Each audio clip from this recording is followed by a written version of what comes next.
بہت ہی نظم و نسق کے ساتھ بیٹھے ہیں۔ اب اس پروگرام کا آخری بیان آخری خطیب عنایت اللہ مدنی دائی مبلغ جمعیت اہل حدیث ممبئی، جو کہ بہت ہی ملک بھر مشہور و معروف بیانات ہوتے ہیں ان کا جو عنوان ہے وفات رسول اور آخری وصیتیں۔ انشاءاللہ شیخ سے بہت امید ہے اور بہت امید کے ساتھ بیٹھے ہوئے ہیں کہ اپنے حساب سے ہم سبھی کو محظوظ کرنے کی کوشش کریں گے۔ بہت ہی ادب و احترام کے ساتھ شیخ کو دعوت دی جاتی ہے۔ شیخ عنایت اللہ المدنی حفظ اللہ۔ السلام علیکم ورحمۃ اللہ وبرکاتہ۔ ان الحمد للہ نحمده ونستعینه ونستغفره ونعوذ باللہ من شرور انفسنا وسیئات اعمالنا من يهده الله فلا مضل له ومن يضلل فلا هادي له واشهد ان لا اله الا الله وحده لا شريك له واشهد ان محمدا عبده ورسوله اما بعد فان خير الحديث كتاب الله وخير الهدي هدي محمد صلى الله عليه وسلم وشر الأمور محدثاتها وكل محدثة بدعة وكل بدعة ضلالة وكل ضلالة في النار۔ أعوذ بالله من الشيطان الرجيم، بسم الله الرحمن الرحيم، إنك ميت وإنهم ميتون، وقال عز من قائل وما جعلنا لبشر من قبلك الخلد أفإن مت فهم الخالدون إلى آخر الآيات۔ وقال النبي صلى الله عليه وسلم لعن الله اليهود والنصارى اتخذوا قبور انبيائهم مساجدا۔ قالت عائشة رضي الله عنها يحذر ما صنعوا، وقال عليه الصلاة والسلام الصلاة الصلاة وما ملكت ايمانكم الى آخر الآيات والاحاديث۔ جمعیت اہل حدیث اڑپی کے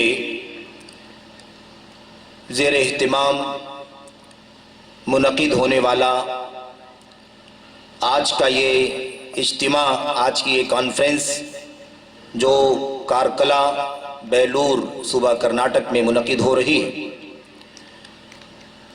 اس عظیم الشان کانفرنس کے صدر محترم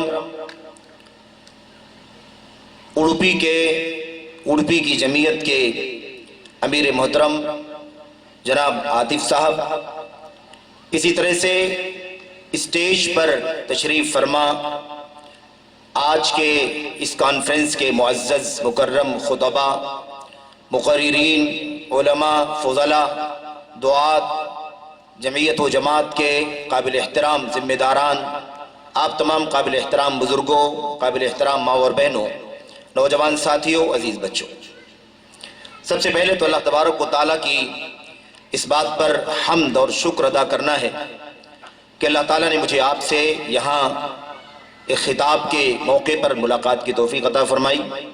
اللہ عز و جل سے دعا ہے کہ اللہ تبارک و تعالیٰ ہم سب کے لیے اس مجلس کو بابرکت بنائے۔ اللہ عز و جل اس میں قرآن کریم کی جو آیتیں، نبی کریم صلی اللہ علیہ وسلم کی جو حدیثیں، امت کے اسراف حضرات صحابہ کرام کی سیرت اور ان کی زندگی کے جو حوالے، اور ایسے ہی ان کے نقش قدم پر چلنے والے امت کے علماء، اور ایسے ہی ان کے نقش قدم پر چلنے والے بعد کے تمام لوگوں کی زندگیوں کے، ان کی سیرت کے حوالے دیے جا رہے ہیں۔ اللہ تبارک و تعالیٰ ان تمام باتوں کو سمجھنے کی اور اسی طرح سے اس کے مطابق عمل کرنے کی توفیق عطا فرمائے۔ اس موقع پر مجھے جو جس موضوع پر کچھ باتیں آپ سے عرض کرنی ہیں، وہ جیسا کہ آپ نے ناظم محترم کی زبانی سنا، نبی محترم صلی اللہ علیہ وسلم کی وفات اور آخری وصیتیں، یہ آج کے انشاءاللہ تبارک و تعالیٰ خطاب کا موضوع ہے۔ میں کوشش کروں گا کہ میں کچھ باتیں اپنی ذات کو سمجھانے کے لیے اور آپ تمام حاضرین کو کتاب و سنت اور سلف امت کے حوالوں کی روشنی میں پہنچانے کی کوشش کروں، اور اللہ سے ساتھ ہی دعا کروں گا کہ اللہ تبارک و تعالیٰ ہمیں اور آپ کو ان وصیتوں پر اچھی طرح سے کاربند ہونے کی توفیق عطا فرمائے۔ یہ وصیتیں اس معنی میں بہت ہی زیادہ اہم ہیں کہ نبی کریم صلی اللہ علیہ وسلم نے آخری وقت میں، بالکل آخری وقت میں، جب آپ کے زندگی کے چند ہی لمحات باقی بچے تھے، تب آپ نے یہ وصیتیں فرمائی ہیں، اور آپ سمجھ سکتے ہیں کہ وصیتوں کا مقام دین اسلام میں کتنا عظیم ہے، اور خاص طور پر امت کے پیغمبر، امت کے نبی، ہم سب کی محسن، انسانیت کی محسن نبی کریم صلی اللہ علیہ وسلم نے اگر یہ چند باتیں بطور وصیت اور بطور تاکیدی وصیت کے ہمیں اور آپ کو ارشاد فرمائی ہیں، اور آپ کی زندگی کے آخری لمحات کی یہ باتیں ہیں، تو ہم سب کے لیے کتنی زیادہ اہمیت کے حامل ہیں، اور اس کی معنویت بھی سمجھیں کہ جو چند باتوں کی وصیت اللہ کے نبی علیہ السلام نے فرمائی ہے، ان میں سے جو 2-3 باتیں خاص طور پر میں آپ کے سامنے عرض کرنے کی کوشش کروں گا، وہ اہمیت خصوصیت کے ساتھ ہماری اور آپ کی زندگی میں کتنی زیادہ اہمیت کی حامل ہیں، اور اگر ہم نے ان وصیتوں کو پامال کر دیا، اس کو اپنی زندگی میں نافذ نہ کیا، ہم نے بے توجہی برتی، تو ہمارا وہ دعویٰ جو محبت رسول صلی اللہ علیہ وسلم کا، آپ کی امت سے، آپ کی امت کے افراد ہونے کا، آپ صلی اللہ علیہ وسلم سے عقیدت رکھنے کا، آپ سے محبت رکھنے کا، آپ صلی اللہ علیہ وسلم کا بار بار نام لینے کا جو ہمارا اور آپ کا دعویٰ ہے، وہ کس معنی کا رہ جائے گا؟ میرے بھائیوں، میں آئیے اس بات کو شروع کرنا چاہتا ہوں کہ آخر نبی کریم صلی اللہ علیہ وسلم کی وفات کا مسئلہ، اور آپ کی وفات سے پہلے آپ نے جو چند وصیتیں فرمائی ہیں وہ کیا ہیں؟ ایسے تو وصیتیں نبی کریم صلی اللہ علیہ وسلم نے کئی ایک فرمائی ہیں، بہت ساری وصیتیں ہیں جو آپ علیہ السلام نے ارشاد فرمائی ہیں، لیکن میں وہ چند اہم وصیتیں جو بہت ہی زیادہ ہم سب کے لیے ضروری ہیں اور ہماری اور آپ کی موجودہ زندگی کے اہم تقاضوں کا حصہ ہے، ان چند وصیتوں کو آپ کے سامنے پیش کرنے کی میں کوشش کروں گا۔ میرے بھائیوں، آئیے سب سے پہلے یہ سمجھیں کہ نبی محترم صلی اللہ علیہ وسلم کی وفات ہو گئی، اور آپ صلی اللہ علیہ وسلم نے کس طرح سے وفات پائی۔ بہت زیادہ تفصیل میں تو میں نہیں جاؤں گا، کیونکہ اصل یہ ہے کہ میں آپ کے سامنے وفات کا مسئلہ رکھوں اور اس کے بعد آپ کی وصیتوں کا تذکرہ آپ کے سامنے کروں۔ میرے بھائیوں، میرے بزرگوں، قرآن کریم کی آیات میں 1-2 نہیں بلکہ 1 سے زیادہ آیات میں اللہ تبارک و تعالیٰ نے اس بات کا ذکر فرمایا ہے کہ آخری نبی محمد الرسول اللہ صلی اللہ علیہ وسلم کی وفات ہو گئی، آپ کی موت ہو گئی ہے۔ آپ صلی اللہ علیہ وسلم کے لیے موت کا لفظ قرآن کریم میں اللہ تبارک و تعالیٰ نے استعمال فرمایا ہے۔ آپ کے سامنے جو آیتیں پڑھی گئی ہیں، ان آیتوں میں سے 1-2 آیتیں یہ ہیں، مثال کے طور پر اللہ تبارک و تعالیٰ فرماتا ہے اِنَّكَ مَيِّتٌ وَإِنَّهُمْ مَيِّتُونَ، یقیناً آپ مرنے والے ہیں، آپ میت ہیں، یعنی آپ کی موت آئے گی، وَإِنَّهُمْ مَيِّتُونَ، اور یقیناً یہ سب بھی مرنے والے ہیں۔ اے اللہ کے نبی صلی اللہ علیہ وسلم، آپ کی بھی موت آنے والی ہے، اور یہ جو آپ کی موت کی تمنا کرنے والے ہیں، آپ کے دشمنان، ان سب کو بھی موت آنے والی ہے۔ موت سے کسی کو رستگاری نہیں ہے، اس سے کسی کو نہیں بچنا ہے، کسی کو اس سے چھٹکارا نہیں ہے۔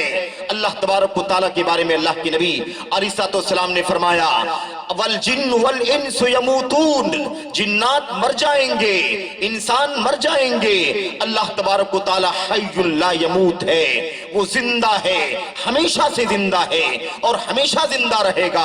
کل من علیہا فان ویبقى وجہ ربک، سب کے سب میرے بھائیو فنا ہو جائیں گے سوائے رب ذوالجلال کی ذات کے جو ہمیشہ باقی رہنے والی ذات ہے۔ تو اللہ کے نبی محمد الرسول اللہ صلی اللہ علیہ وسلم کی موت ہوئی، آپ کی وفات ہوئی، آپ صلی اللہ علیہ وسلم کے لیے موت کا لفظ استعمال کیا گیا، وفات کا لفظ بھی استعمال کیا نبی کریم صلی اللہ علیہ وسلم کے صحابہ نے، لیکن میرے بھائیوں آپ اس بات کو سمجھیں، یہ ایک متفقہ عقیدہ ہے قرآن کریم کی آیات کا اور نبی کریم صلی اللہ علیہ وسلم کی اپنی احادیث کا اور امت کے صحابہ کرام کا، ازواج مطہرات کا، بنات رسول کا، خیر القرون کا، سب کا عقیدہ ہے متفقہ کہ ہمارے اور آپ کے آخری نبی محمد الرسول اللہ صلی اللہ علیہ وسلم کی وفات ہو چکی ہے، اور وفات ہونا یہ کوئی عیب کی بات نہیں ہے، آپ کی شان میں کوئی کمی کی بات نہیں ہے، آپ علیہ السلام کے مقام اور مرتبے کو گھٹانے والی بات نہیں ہے، کیونکہ جیسے آپ کا بندہ ہونا آپ کی شان ہے، اللہ تبارک و تعالیٰ کا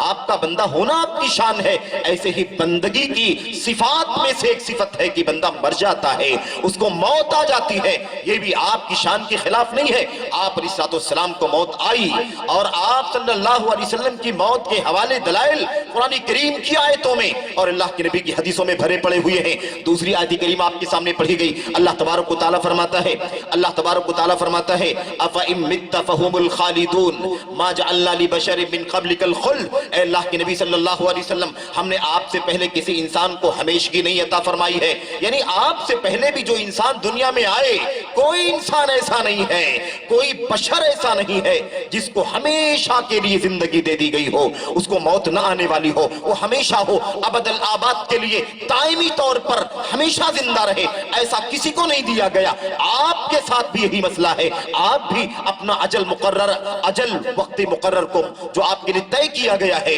اس کی تکمیل کر کے دنیا سے رخصت ہو جائیں گے۔ أَفَإِن مِتَّ فَهُمُ الْخَالِدُونَ، اس لیے اگر آپ مر بھی جائیں، آپ کی موت آ جائے، فَهُمُ الْخَالِدُونَ، تو کیا یہ آپ کے دشمن کیا یہ ہمیشہ رہیں گے؟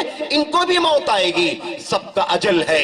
لا يستاخرون ساعة ولا يستقدمون، وہ وقت مقرر آ جائے گا، اس سے ایک سیکنڈ نہ پہلے کسی کی موت ہو سکتی ہے، نہ کوئی اس کے بعد ایک سیکنڈ زیادہ زندہ رہ سکتا ہے، سب کو اپنے اجل کے مطابق دنیا سے رخصت ہو جانا ہے۔ نبی کریم صلی اللہ علیہ وسلم کی بھی وفات ہو گئی۔ آپ علیہ السلام کی موت کا مسئلہ اس قدر سنگین تھا، اس قدر غمناک تھا، اس قدر رلا دینے والا تھا، اس قدر غم میں ڈبا دینے والا تھا نبی کریم صلی اللہ علیہ وسلم کی وفات کا۔ میں تھوڑا سا نقشہ آپ کے سامنے کھینچنا چاہتا ہوں۔ حضرت ام المومنین عائشہ صدیقہ رضی اللہ تعالیٰ عنہ آپ علیہ السلام کی وفات سے پہلے آپ کی تکلیف کا تذکرہ کر رہی ہیں، آپ کی وجع یعنی آپ کے درد کا، آپ کی کرب کا، آپ کی مشقت کا، آپ کی بیماری کا تذکرہ کر رہی ہیں۔ کہتی ہیں ما رأیت رجلا اشد علیہ الوجع من رسول اللہ صلی اللہ علیہ وسلم۔ اما عائشہ فرماتی ہیں، اور آپ سمجھ سکتے ہیں کہ نبی کریم صلی اللہ علیہ وسلم سے اگر سب سے زیادہ قریب کوئی شخصیت تھی تو آپ کی چہیتی، آپ کی لاڈلی زوجہ ام المومنین عائشہ صدیقہ رضی اللہ تعالیٰ عنہ تھی۔ ام المومنین عائشہ فرماتی ہیں میں نے نبی کریم صلی اللہ علیہ وسلم سے زیادہ دکھ اٹھانے والا، تکلیف اٹھانے والا، بیماری کی مشقت اٹھانے والا میں نے دنیا میں آپ کے سوا کسی کو نہیں دیکھا۔ کسی انسان کو اتنی تکلیف، اتنی مشقت، اتنی بیماری، اتنا دکھ اور اتنا درد اٹھاتے ہوئے نہیں دیکھا جتنا میں نے نبی کریم صلی اللہ علیہ وسلم کو اٹھاتے ہوئے دیکھا۔ یہ اللہ تبارک و تعالیٰ کی مرضی ہے۔ آپ ساری انسانیت میں سب سے زیادہ محبوب ہے اللہ تبارک و تعالیٰ کو، لیکن کائنات کا نظام ہے، اللہ تبارک و تعالیٰ کا کائناتی نظام ہے، وہ نظام نبی کریم صلی اللہ علیہ وسلم کے ساتھ بھی اپلائی ہوا۔ اللہ تبارک و تعالیٰ کی طرف سے آپ کے وہی نظام چلا، آپ کو بھی دکھ کے ساتھ، تکلیف کے ساتھ، بیماری کے ساتھ، کرب کے ساتھ گزرنا پڑا، ورنہ اللہ تبارک و تعالیٰ کی مرضی ہے، اللہ چاہتا تو آپ کو حد درجہ راحت کے ساتھ، سکون کے ساتھ، اطمینان کے ساتھ موت دے دیتا، لیکن اللہ تبارک و تعالیٰ کا نظام یہ ہے، اللہ نے چاہا، اللہ کی مشیت تھی کہ آپ بھی دکھ اور درد کے ساتھ، کرب کے ساتھ دنیا سے رخصت ہو، دنیا اپنی آنکھوں سے دیکھے، اور یہ عبرت سب کے سامنے آ جائے کہ اگر آخری نبی محمد الرسول اللہ صلی اللہ علیہ وسلم جن سے زیادہ مقام و مرتبہ والا دنیا میں کوئی نہیں ہے، اگر آپ کو دکھ اور درد سے گزرنا پڑا ہے، آپ کو کرب سے گزرنا پڑا ہے، تو دنیا کا کون سا انسان ہو سکتا ہے جو اس سے محفوظ رہ جائے، اس سے بچ جائے، اسے دکھ کا، کرب کا، مشقت کا، پریشانی کا سامنا نہ کرنا پڑے۔ یہ انسانیت کو ایک سبق ہے، انسانیت کو پیغام ہے، امت رسول صلی اللہ علیہ وسلم کے لیے ایک آئینہ ہے، ہمیں چاہیے کہ ہم غور کریں۔ آگے بڑھتے ہیں، نبی کریم صلی اللہ علیہ وسلم کا تذکرہ کرتے ہوئے حضرت انس بن مالک رضی اللہ تعالیٰ عنہ فرماتے ہیں، کہتے ہیں ما رأیتو، اللہ اکبر، عجیب و غریب جملہ ہے، عجیب و غریب جملہ ہے، جذباتیت میں انسان آ جائے گا، انسان کرب سے، درد سے روئے گا۔ فرماتے ہیں انس بن مالک رضی اللہ تعالیٰ عنہ ما رأیت یوما احسن واطوع من یوم دخل فیہ النبی صلی اللہ علیہ وسلم المدینہ ولا رأیت یوما اقبح ولا اظلم من یوم توفی فیہ رسول اللہ صلی اللہ علیہ وسلم۔ حضرت انس بن مالک رضی اللہ تعالیٰ عنہ بیان فرماتے ہیں، کہتے ہیں میں نے اپنی زندگی میں اس سے زیادہ خوبصورت، اس سے زیادہ روشن اور اس سے زیادہ حسین دن نہیں دیکھا جس دن محمد الرسول اللہ صلی اللہ علیہ وسلم مکہ سے ہجرت کر کے مدینہ تشریف لائے تھے۔ اتنا خوبصورت دن نہیں دیکھا، اتنا زیادہ روشن دن نہیں دیکھا، اتنا اچھا اور مبارک دن نہیں دیکھا جس دن اللہ کے نبی مکہ سے ہجرت کر کے مدینہ تشریف لائے تھے، اور اپنی زندگی میں اس سے زیادہ برا، اس سے زیادہ تاریک